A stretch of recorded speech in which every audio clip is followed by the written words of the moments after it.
Trump brought Nick Fuentes and other anti-Semites to join them.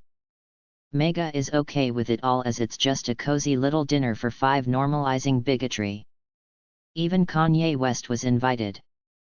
Following his announcement to seek re-election to the White House in 2024, Trump has exhibited behavior which is insane even by his own standards.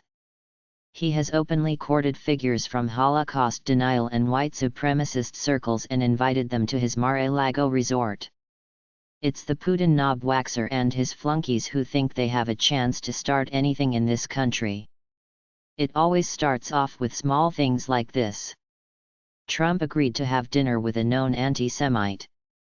Kanye and Trump both live in their own separate narcissistic bubble, so I'd argue it happened in two separate realities and neither is the one we live in.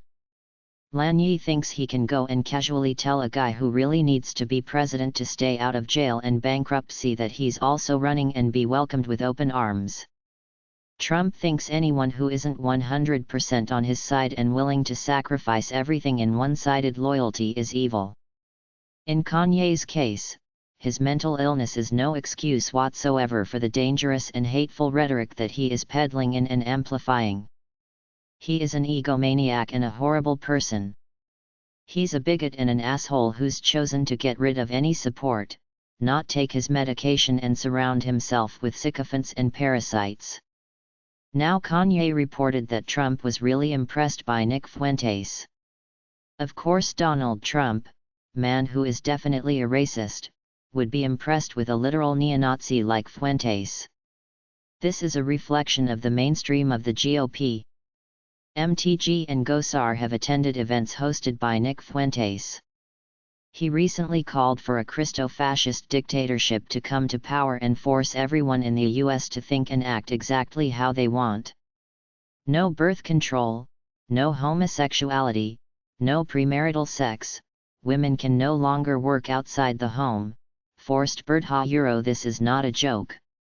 Nick Fuentes represents the most extreme 20% of the GOP, and if they don't immediately denounce this, then they effectively endorse it.